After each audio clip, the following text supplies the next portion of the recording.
Thank you very much for giving me the privilege and honor to speak to you tonight. Today's topic is going to be called The Way of the Wizard. And this is the next leap we need to take as a species to recognize that all of us are wizards. That there is deep inside us a wizard, a shaman, a healer, a genius, a Merlin that can create a life of magic for us, that can take us into the world of the miraculous and the magical, and that life can once again become enchanted. Of course, being a seer, the wizard has no gender. It is only the clumsiness of English that turns Merlin into a he, as does our language with God and prophet and seer, and many words that are far beyond male and female. Wizardess is a clumsy word, so please know that wizard applies to women as well as men. If anything, the return of the magical has really been greeted more quickly by women in our society than anyone else. And for that, I'm grateful to womanhood. What is the wizard? How do we go about finding the wizard inside us? The route to the wizard is through the evolution of our own consciousness. Jonas Salk, the eminent scientist, the late Jonas Salk, coined the word metabiological evolution. Metabiological evolution, when he said that so-called Darwinian evolution, which was based on the survival of the fittest, is possibly over for us as a human species. That we are in a new phase of evolution. That the next stage of evolution is really the evolution of consciousness. And ultimately, it is the evolution of consciousness of consciousness. We have been, for the last several hundred years, in a sense, victims of a response that we developed thousands of years ago, which was at that time very crucial to our survival.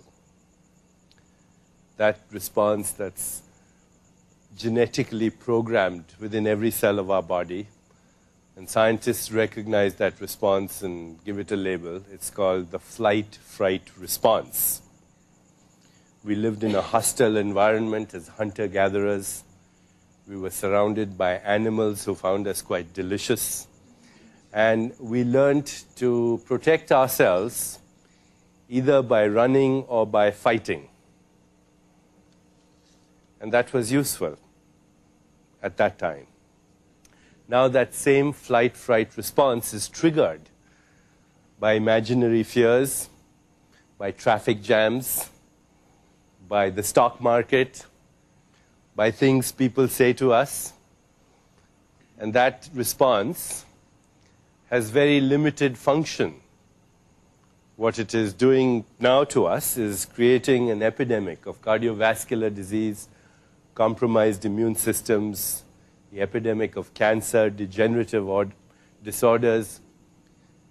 But even more importantly, it has given rise to a legacy of war and hatred and predation and conquest and subjugation and ecological devastation. We have become the predators on planet Earth. And just like other predators before us, we are risking our own extinction and risking the extinction of Mother Earth and this wonderful universe of which we are a privileged species. So, I think there is an urgent need for the wizard to return. There is an urgent need for the wizard to wake up within us. The wizard seeks what we have always sought deep inside us. What we have sought as humans is freedom. ultimately, that is what we are seeking. And there are levels of freedom, of course. You ask somebody, what is freedom? Perhaps the most superficial level of freedom is, I want to be able to do what I want, when I want. A second level of freedom is the ability to fulfill our desires. And we've already covered that in another program, the 7 Spiritual Laws of Success. What is the mechanics through which we fulfill our desires? Material desires, emotional desires, spiritual desires, etc. But there is the third level of freedom. And that third level of freedom is the ability to escape the prison of the known, the prison of our past conditioning, where we are triggered by people and circumstance into predictable outcomes of behavior. We are at the mercy of every passerby in the street. And then there's a fourth level of freedom, which is the ability to make spontaneously correct choices, spontaneous right action, those choices that bring about our evolution and fulfillment, the evolution of those that are affected by that choice. And then we can go beyond that into even other levels of freedom, which we're going to explore in this program today, where we, in fact, enter realms of consciousness that are beyond waking, beyond dreaming, and beyond sleeping. 99.9% of humanity is continuously circulating between waking, dreaming, and sleeping. Are there other worlds to explore in our own consciousness?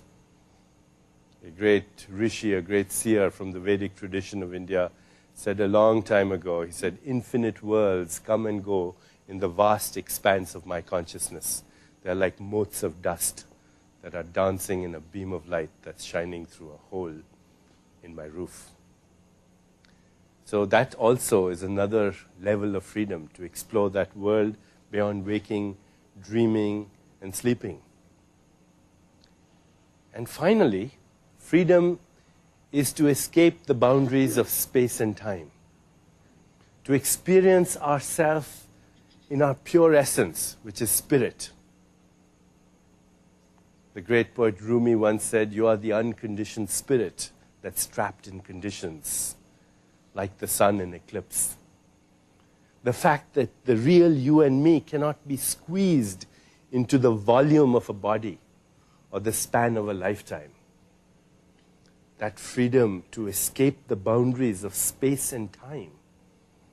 Because we are not in space and time. You've heard the expression, you're in this world but not of it. What does that mean? There's a part of us that is participating in space and time, and yet another part that is free as the wind and beyond. Free as the dust in the dust. Free as the wind in the wind. Rumi once said, in love with life, my soul lives the subtlest of passions, lives like a gypsy. Each day a different house, each night under the stars. We're gypsies on planet Earth, here for a short time, here to give us and each other joy. But freedom in that sense can only be experienced when we begin to recognize that the real me is in this world, but not of it. And there are people in the past who have walked this way of the wizard. There have been saints and philosophers and poets and prophets and seers and sages who have walked this way in the past. And today, a lot of wizards are waking up in society. There are some very ordinary people who are not famous, who are wizards. They may be standing in the grocery store in front of you, or flying in that plane that just went by, or walking on the street before your house. It's happening at an astonishingly rapid way. Collective consciousness is merging into what can only be called, or emerging into what it can only be called, a critical mass when everybody is going to become a wizard. And all these wizards had said the same thing. They have said that deep inside you, there is an inner intelligence. And this intelligence is the ultimate and supreme genius. It mirrors the wisdom of the universe. And when you find this intelligence, then life will become magical and miraculous for you. And this way of the wizard, this journey, which is a journey and a destination at the same time, it begins with a simple question that humanity has asked for thousands of years. The question is, who am I? Who am I? And when we first ask this question of ourselves, I think the first thing that we encounter is confusion and chaos. And that is all right. That is all right. The German philosopher Nietzsche once said, "You must have chaos within you to give birth to a dancing star." Chaos and confusion and uncertainty are the ingredients, the recipe for the emergence of clarity and intuition and order and knowledge and wisdom. Václav Havel, the founding president of the new Czechoslovakia, once said, "Keep the company and seek the company of those who are looking for the truth and run away from those who have found it." So we are on a quest together. We are on a journey together. We're not going to find the truth tonight, but we are going to find it as we go within and start exploring the realms of our own consciousness. And it's not an easy thing to do. The Upanishads of India have called it, this path of the wizard, the razor's edge, because it can be treacherous. As we first encounter our inner self, we begin to see confusion. The great Sufi poet Rumi was once asked, "Who are you?" And he said, "If you try and label me and confine me with your labels, you will starve yourself. You will starve yourself of yourself. Confine me in a box of cold words, that box will be your coffin, because I do not know who I am. I'm in astounding, lucid confusion." And then he said something really beautiful. He said, "I'm your own voice echoing off the walls of God. The walls of God that are infinite, unbounded. Your own voice." It's another way of saying that the universe is a response of the observer. So as we go within ourselves, we find that we are a conglomeration of ambiguities, an agglutination of different archetypal energies that are stoking the fire of life in the basement of our souls. Look inside. There are sinners and saints there. There's the divine and the diabolical at the same time. There's the sacred and the profane. There's the dark night of the soul, and there's the beatitude of grace. There is forbidden lust, and yet there is the ecstasy and exaltation of unconditional love. There's the simultaneous coexistence of all these opposite values. And as we begin to go through these secret passages, these dark alleys, these ghost-filled attics of our mind, then beyond all that is a world of pure spirit, of pure joy, of infinite flexibility, of unbounded possibility. It is here that we discover the secrets of the wizard that knows everything about everything when it needs to know. It is here that we find the evolution of our own consciousness through the change of the quality of our own attention. So as we walk through this way of the wizard, I'm going to take you through the different steps that we will encounter as we go past these secret passages of our own mind to find this world of pure creativity, pure knowledge, and pure wisdom.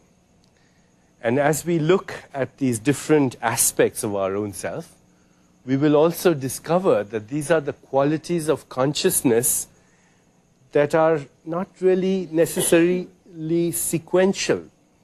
That although they may unfold along the path in sometimes a seemingly sequential manner, they simultaneously coexist at the same time. Like the different facets of a diamond that shine differently depending on where the light is coming from. So even though the stages of metabiological evolution, I'm using that phrase borrowed from Jonas Salk because that's what it's all about, the phases of metabiological evolution are not just merely sequential, they are simultaneous.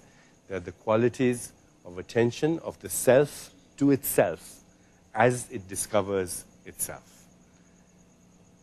The self to itself as it discovers itself. And that's the journey we'll take today as we embark on this way of the wizard.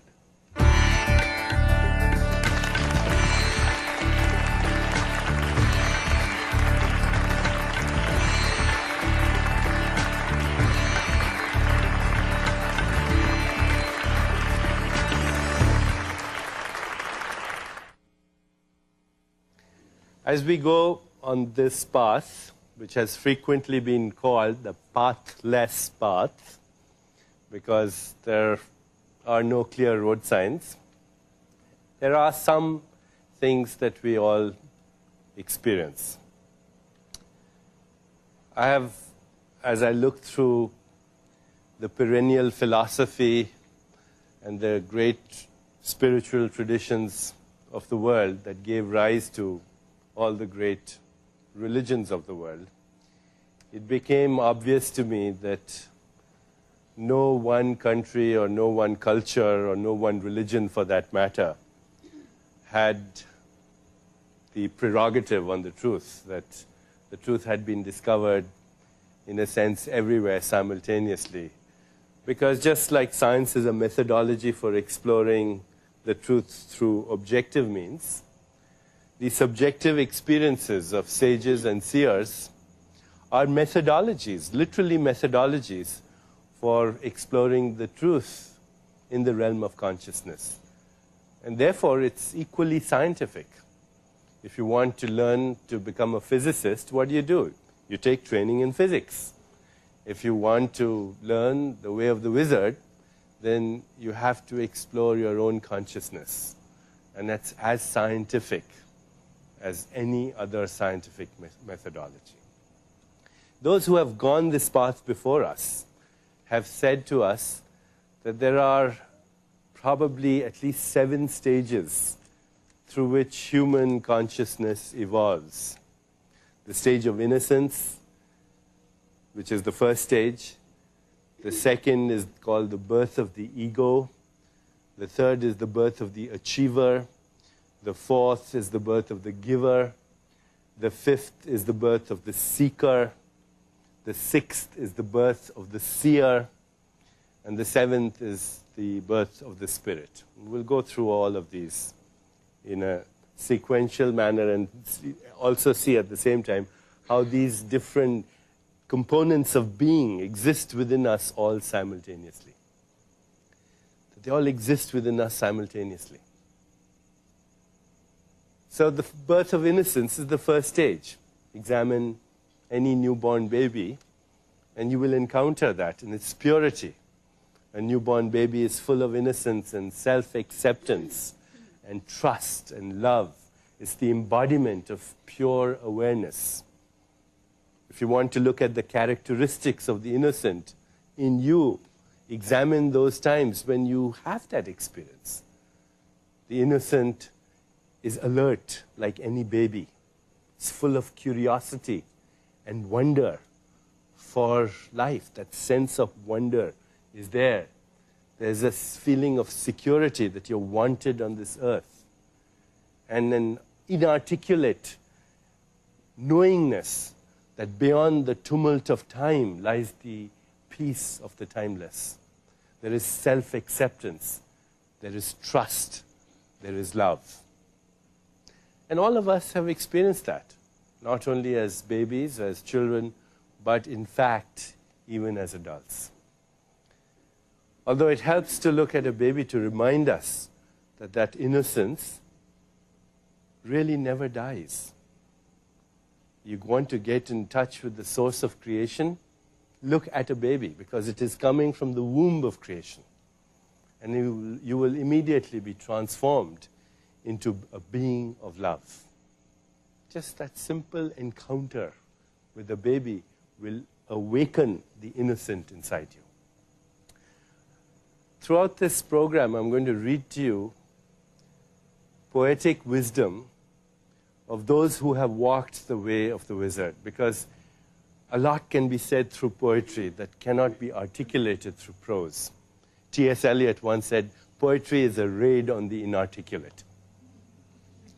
So let me take up this process right now and read to you the encounter with innocence that Tagore talks about. Where have I come from? Where did you pick me up? The baby asked its mother. She answered, half crying, half laughing, and clasping the baby to her breast. You were hidden in my heart as its desire, my darling. You were in the dolls of my childhood games. And when, with clay, I made the image of my God every morning, I made and unmade you then. You were enshrined with our household deity. In his worship, I worshipped you. In all my hopes and my loves, in my life, in the life of my mother, you have lived. In the lap of the deathless spirit who rules our home, you have been nursed for ages. And when in girlhood my heart was opening its petals, you hovered as a fragrance about it. Your tender softness blossomed in my youthful limbs like a glow in the sky before the sunrise. Heaven's first darling, twin-born with the morning light, you have floated down the stream of the world's life, and at last you have stranded on my heart. As I gaze on your face, mystery overwhelms me. You who belong to all have become mine. For fear of losing you, I hold you tight to my breast. What magic has snared the world's treasure in these tender arms of mine? You read that, you're suddenly overcome by something that is sacred, that is pure, that takes you immediately into the world of innocence. And you can experience that yourself anytime you encounter that innocence from the womb of creation. But innocence ultimately falls, and it gives rise to the second stage on the way of the wizard. And this is the birth of the ego. Even though innocence is never lost, it gets overshadowed by the ego. This is the birth of duality. The birth of the ego is the separation of me from you. The ego becomes the internal reference point. And as soon as that happens, it gives rise to fear, to attachment, to a need for approval, to a need to possess, self-concern, self-pity, self-importance, separation anxiety. These are the characteristics of the birth of the ego. And here too, time is born. The birth of time is when the self is sacrificed for the self-image. When the self is sacrificed for the self-image, time is born. Because time is nothing other than the continuity of memory which uses the ego as an internal reference point. So in the state of the ego, we have fear and anxiety, and as we look within ourselves, we find that this is simultaneously present with the innocent as well. But we also recognize, if you pay attention to this fact, that this is not our real self.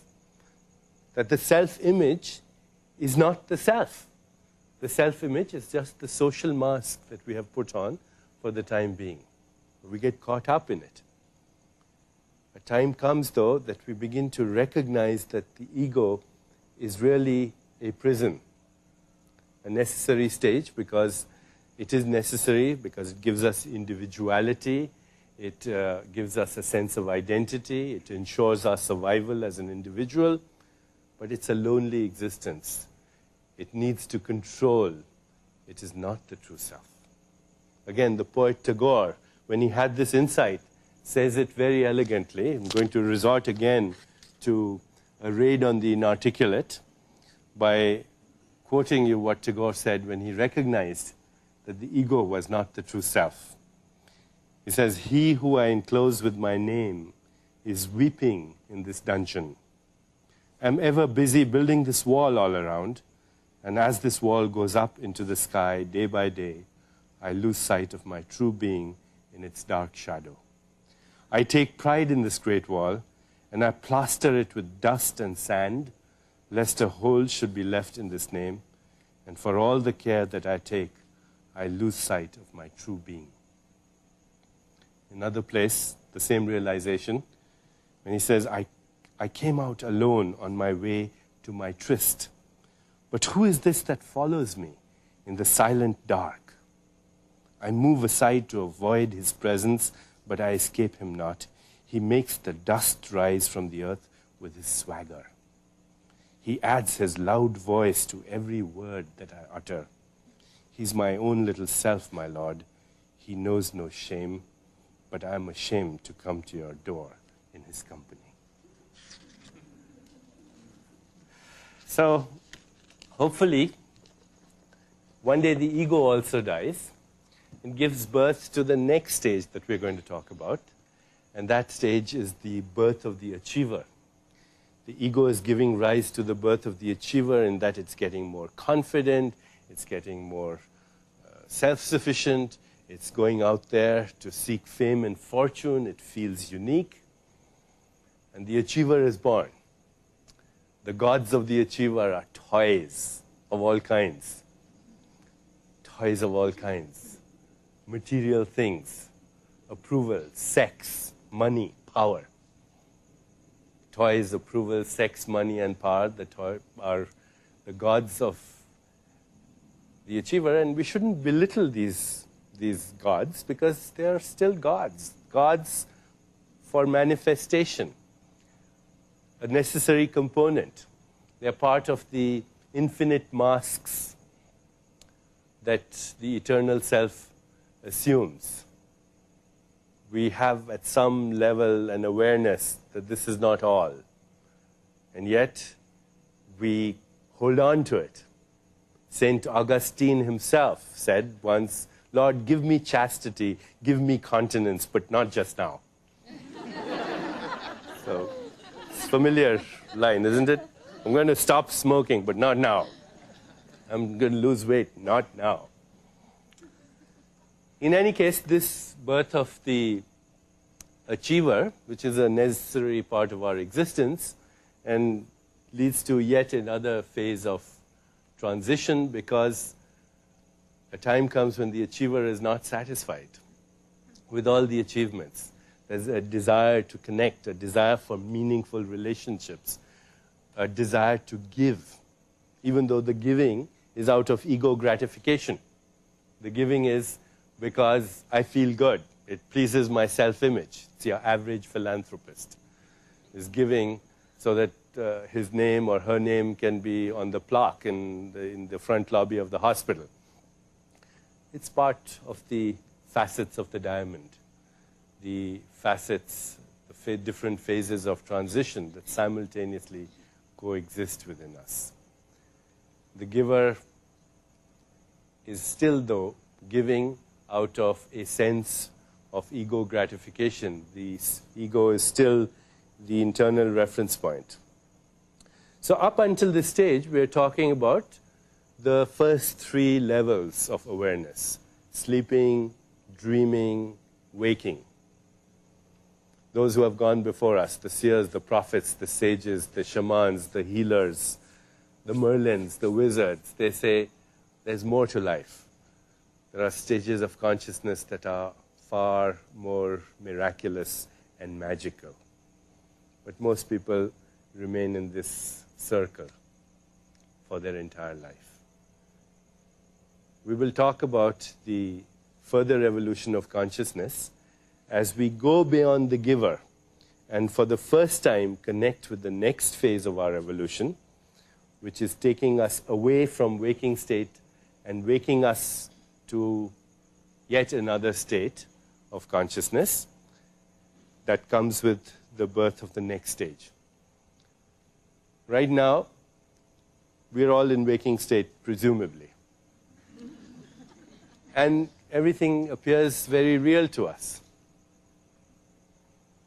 But it's real only for the waking state. Just like when you're in the dream state, everything appears very real to you. It's only valid for the dream state, though. In the dream state, you're experiencing dreams, and they're very real. It's only after you wake up from the dream that in hindsight you say, aha, that was a dream, how interesting, now I'm awake. Well, the wizards before us say this is true of the waking state as well. It's real because you're in it, just like you were in the dream. And the day shall come when you will wake up from this and look back and say, aha, the waking state, how interesting. We tend to think that the dream is not real because it's manufactured in our brain. But we don't realize that this reality, with its stars and galaxies and trees and rainbows, and you and me, is also manufactured in the brain. The brain and our senses are transducers that take that radically ambiguous and ceaselessly flowing quantum soup and convert it into material reality. The magic is here. The magic is inside consciousness, which conceives and governs and creates and becomes the world of form and phenomenon. We take an energy soup, an information soup, and we convert it into material reality here in a certain state of consciousness that we call waking state of consciousness. But as we go beyond this waking state of consciousness, and we start to glimpse our own soul and get in touch with that, we will realize that there's a state of transcendence where this world of form and phenomenon becomes valid only for this state of physiology and this state of consciousness. Consciousness creates its own physiology. And each state of physiology has a certain style of functioning. The brain waves function in a certain way. Your heart rate, your breathing, your patterns of information and energy in the body are relevant only to that state. So the dream state has its own metabolic rate, its own physiology. The sleeping state has its own metabolic rate, its own physiology. The waking state has its own. And in each of these, we construct different realities. Let us see, as we go along the way of the wizard, what the next stage is and what happens when the seeker is born.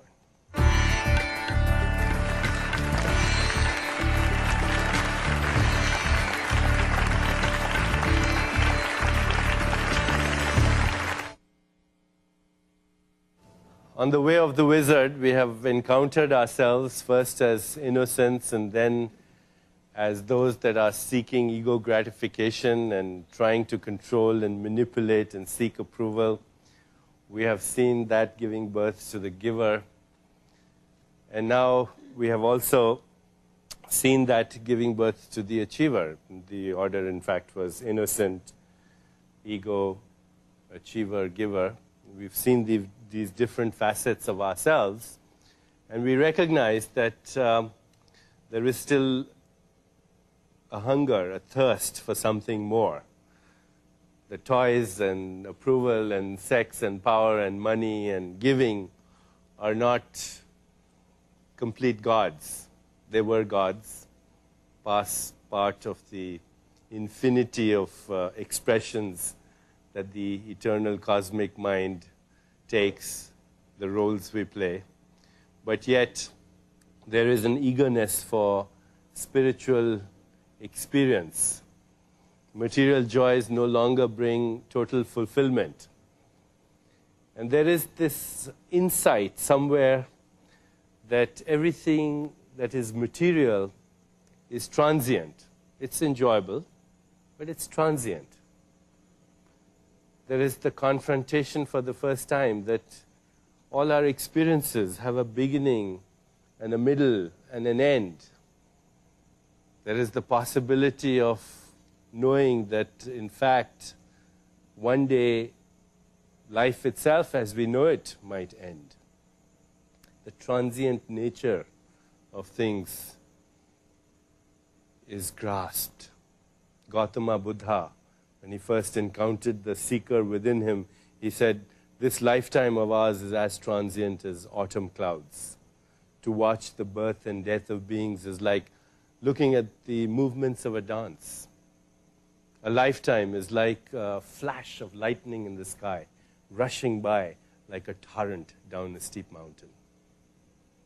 Emily Dickinson, when she pierced the veil of Maya, the veil of illusion that matter manifests as, she picks up a little bit of dirt, a little bit of dust, a handful of dust in her hand, pierces the veil of Maya or illusion, recognizes that dust is more than dirt. It is the calling card of the past. Listen to her. Emily Dickinson. This quiet dust was gentlemen and ladies, and lads and girls, was laughter and ability and sign, and frocks and curls. This passive place, a summer's nimble passion, where bloom and bees fulfilled their oriental circuit, then ceased, like these. So the seeker is recognizing for the first time the reality of mortality. And as we recognize the reality of mortality, life becomes magical. Castaneda once said in one of his books, he said, when you know that death is stalking you, in every moment of your life will become magical. Because your priorities will change. Your priorities will change. You will no longer have the same priorities. You'll still enjoy the world, but no longer will you need that approval, that control. You may become less immune to criticism. You will no longer be fearful of challenges. You will begin to seek solitude. Your ego will still be there, but it's not the loneliness of the ego that will dominate your awareness, but the solitude of the seeker. Loneliness is a terrible thing. It's full of fear. It's the fear-based identity of the ego. But solitude is the knowingness of our universality. It's that entering that domain of our awareness where you find that there's an all-embracing connection. And this is the connection of you with everything that exists. So the characteristics of the seeker begin to emerge. There's a desire to escape the boundaries of time and space. There's a desire to discover one's essence as timeless. The giving now takes on a new texture. The giving is more out of love and compassion. Love has no other purpose anymore than loving. Again, St. Augustine said once, I am in love with loving. St. Bernard says, discovering the seeker in himself, love seeks no cause beyond itself and no fruit. It is its own fruit and its own enjoyment. I love because I love. And this experience comes through the experience of solitude. It comes through the need for solitude. St. John of the Cross, San Juan de la Cruz, says of solitude, says the conditions of the solitary bird are 5. The first, that it flies to the highest point. The second, that it does not suffer for company, not even of its own kind. The third, that it aims its beak to the skies. The fourth, that it does not have any definite color. The color was from the ego. And the fifth, that it sings very softly. The ego has surrendered its needs to control, to defend, to predict. The ego is now aware that death is stalking it and that priorities are changing. So let me read to you the discovery of this seeker through Tagore's poetic wisdom, through his insight when he first confronted death, the reality of death, and when his priorities changed. I know that the day will come when my sight of this earth shall be lost, and life will take its leave in silence, drawing the last curtain over my eyes. Yet stars will watch at night, and morning rise as before, and hours heave like sea waves, casting up pleasures and pains. When I think of this end of my moments, the barrier of the moments breaks, and I see by the light of death your world with its careless treasures. Rare is its lowliest seat, rare is its meanest of lives, things that I longed for in vain, and things that I got, let them pass. Let me but truly possess the things that I ever spurned and overlooked. This then is the birth of the seeker, where there is self-reliance, a willingness to trust. Addictions begin to wane off in this stage. Giving is more out of love and compassion, not expecting anything in return, not even gratitude. And there are glimpses of the soul. And as one glimpses the soul and recognizes that this soul is something that cannot be squeezed into the volume of this body, or even the span of this lifetime, there is a comfort with the knowledge of physical mortality. And so the seeker is born, and now there is a little bit of insight into this fourth state of consciousness. The fourth state of consciousness is that the seeker is beginning to find the seer, is beginning to find the one that he's looking for, she's looking for, is the one that is doing the looking.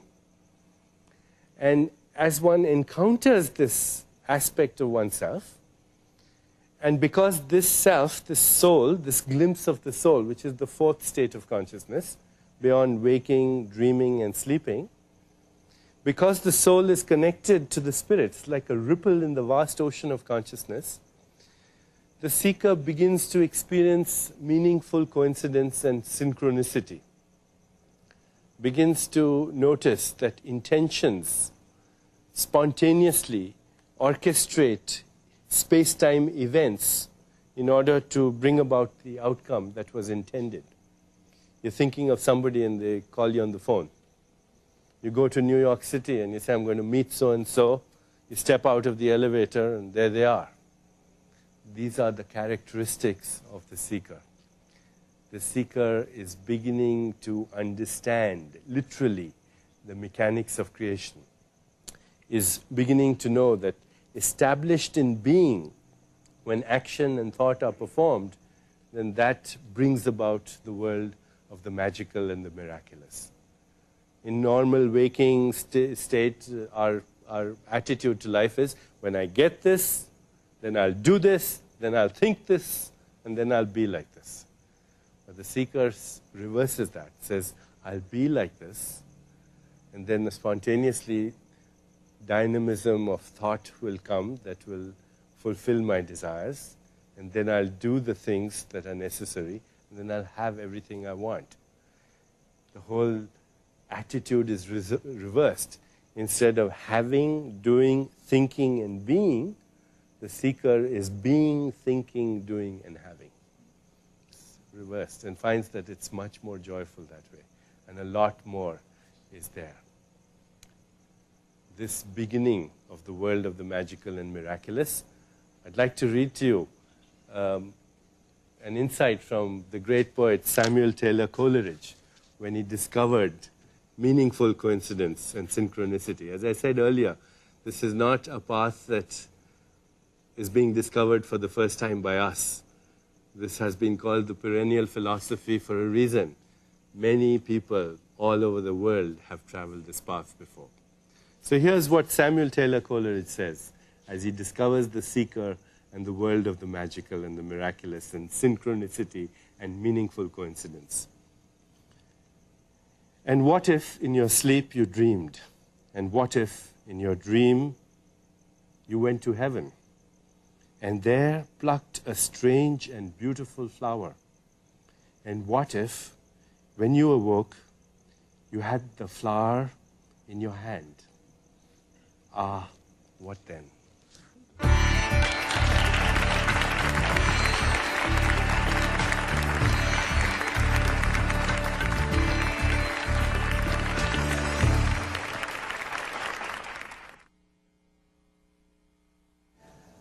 The seeker has been glimpsing the soul and has been encountering meaningful coincidence and synchronicity. But now a stage comes when the seeker is born into the seer, because the seeker has discovered that that which the seeker was seeking was the seeker. And having sought the seeker, it has become the seer. The seer and the scenery and the process of seeing are beginning to merge in the world of the seer. And the seer is never overshadowed now by the scenery. What does that mean? It means that there is an alert witnessing of the roles that are being played out by the ego. I'd like to try something with you right now. As you're listening to me, you're listening to me? Okay. As you're listening to me, just turn your attention now to the one who's listening.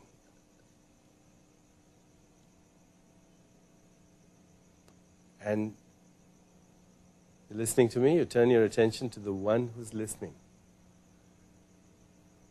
And there's a silent presence there.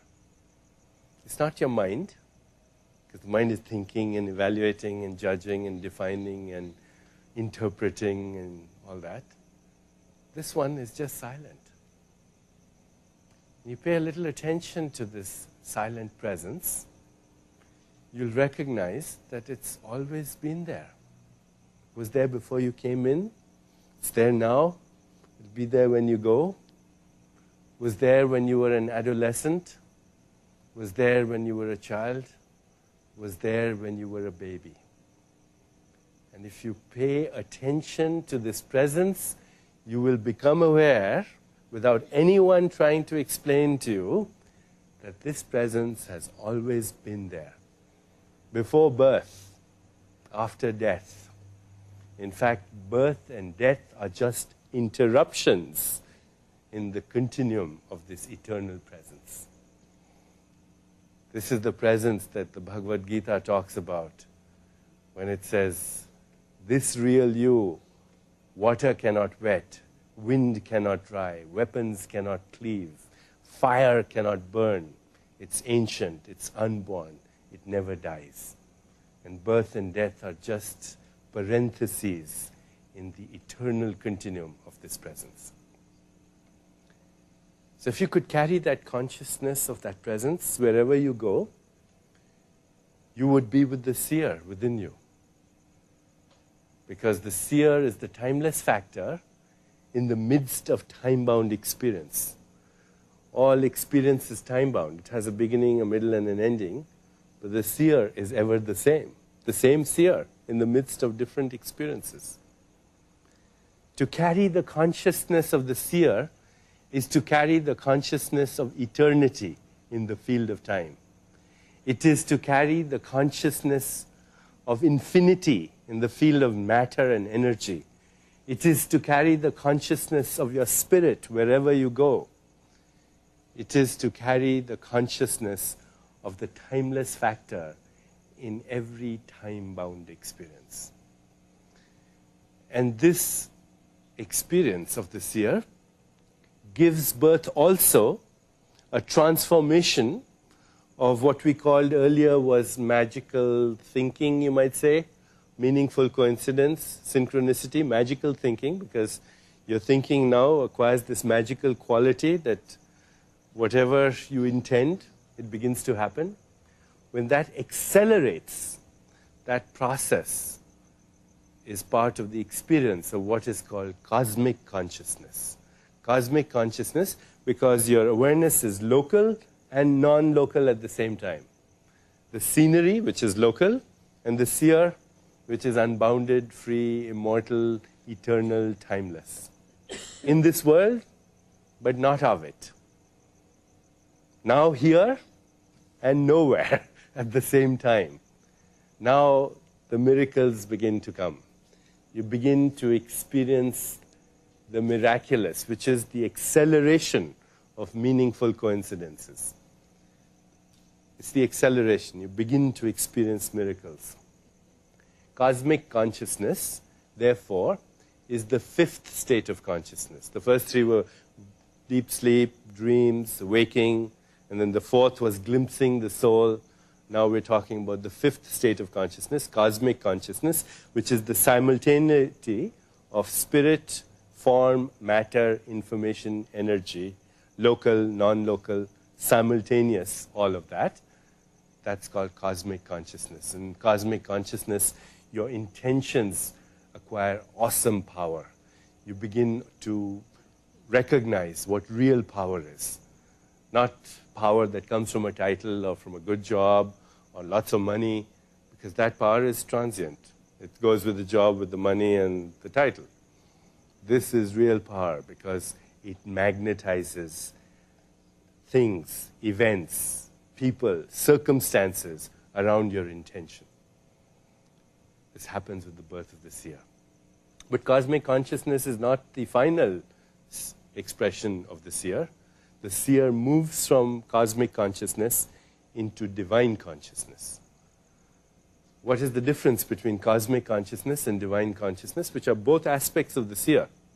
In cosmic consciousness, you were carrying the consciousness of the spirit in the field of matter. You were carrying the consciousness of eternity in the field of time. But now in divine consciousness, even the objects of your perception are cognized as having the same seer. So you look at a tree and you feel, you cognize, you know the presence of the same being in every object in creation. It's the presence of the same divine force. And the seer says, if you cannot find God in a blade of grass, if you cannot find God in a flower, if you cannot find God in a rainbow, if you cannot find God in the eyes of another being, you're not going to find it in a book of religion. Because this is a state of awareness, divine consciousness. It's a state of being. It's an aspect of the seer. Now, there is not only comfort with death, but there is the psychological conquest of death. In fact, there is a rejoicing in the knowledge that birth and death are simply ideas of the spirit. When the spirit has the idea, I have a body, that's birth. When the spirit has the idea, I no longer have this body, that's death. They're just ideas in the consciousness of the spirit. The psychological conquest of mortality. Let me read to you what Tagore says about this experience. Because it is only through the poetic wisdom of those who have been seers before us that we can even understand this experience. It resonates with us. At some level of being, we recognize it to be true. So here's the psychological conquest of death through the eyes of a seer. At this time of my parting, wish me good luck, my friends. The sky is flushed with the dawn, and my path lies beautiful. Ask not what I have with me to take there. I start my journey with empty hands and an expectant heart. I shall put on my wedding garland. Rumi says the same thing. He says, my death is my wedding with eternity. Mine is not the red-brown dress of the traveler, and though there are dangers on the way, I have no fear in my mind. The evening star will come out when my voyage is done, and the plaintive notes of the twilight melodies will be struck up from the king's highway. And here again, he says, I was not aware of the moment when I first crossed the threshold of this life. What was the power that made me open up into this vast mystery, like a bud, like a flower in the forest at midnight? When in the morning I looked upon the light, I felt in a moment that I was no stranger in this world, that the inscrutable without name and form had taken me in its arms in the form of my own mother. Even so, in death, the same unknown will appear as ever known to me. And because I love this life, I know I shall love death as well. The child cries out, when from the right breast the mother takes it away, in the very next moment to find in the left one its consolation. So when I go from hence, let this be my parting word, that which I have seen is unsurpassable. I have tasted of the hidden honey of this lotus that expands on the ocean of light, and so I am blessed. Let this be my parting word. In this playhouse of infinite form, I have had my play, and here I have caught sight of him that is formless. My whole body and my limbs have thrilled with his touch, who is beyond touch. And if the end comes here, let it come. Let this be my parting word. So this is the experience of divine consciousness. And this too, according to those who have walked the way of the wizard, this too is not the end. There is yet more to experience on the way of the wizard. The seer finally gives birth to the spirit. It's not just mere divine consciousness anymore. The spirit is here, is beginning to merge with the spirit in everything that exists in creation. So when the spirit in the individual body begins to merge with the animating force of life, psychologically, experientially, in consciousness, with the animating force of life everywhere, then there is no distinction between the seer and the scenery anymore. There's complete merging between the lover and the beloved, between the seer and the scenery, between the creator and the created, complete merging. That's unity consciousness. Listen to what St.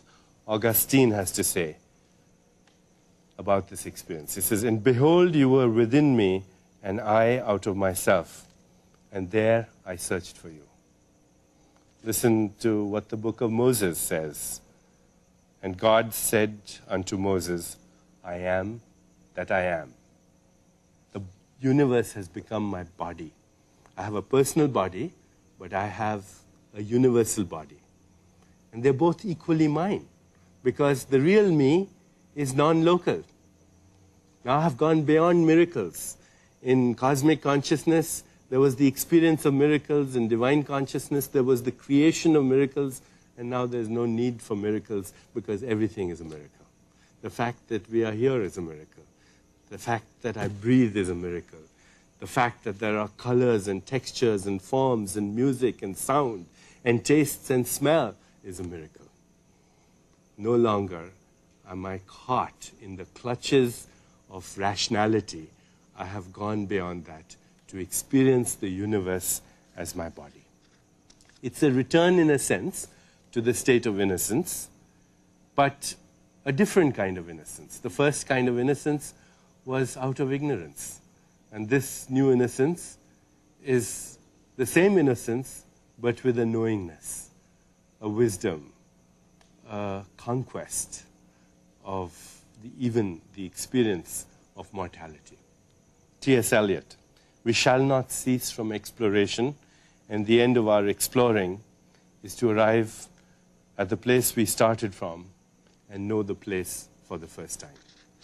So it's a return to this ocean of pure consciousness from where we started in the first place and merge with it.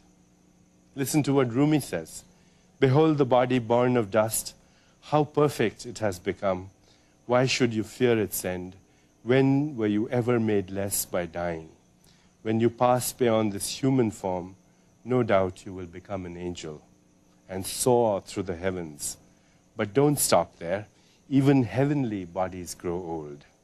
Pass again from the heavenly realm and plunge into the vast ocean of consciousness. Let the drop of water that is you become 100 mighty seas.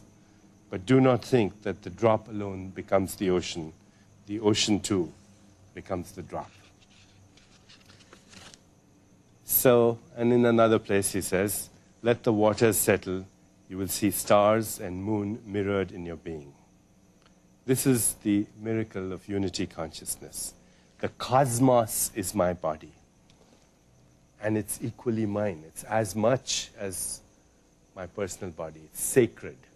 It is that responsibility that is being thrust upon us in this, what we started out by saying was metabiological evolution. We are a privileged species on planet Earth because we are the only species that has a nervous system that is capable of becoming aware that we are aware. We are conscious of the fact that we are conscious.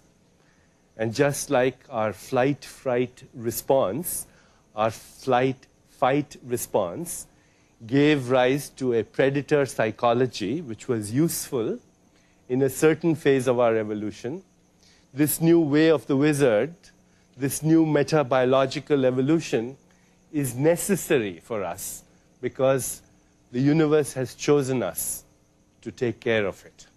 We are a privileged species. Are we up to the responsibility? Are we up to the responsibility of guaranteeing the sacredness, the beauty, the grandeur of this universe that we are a part of?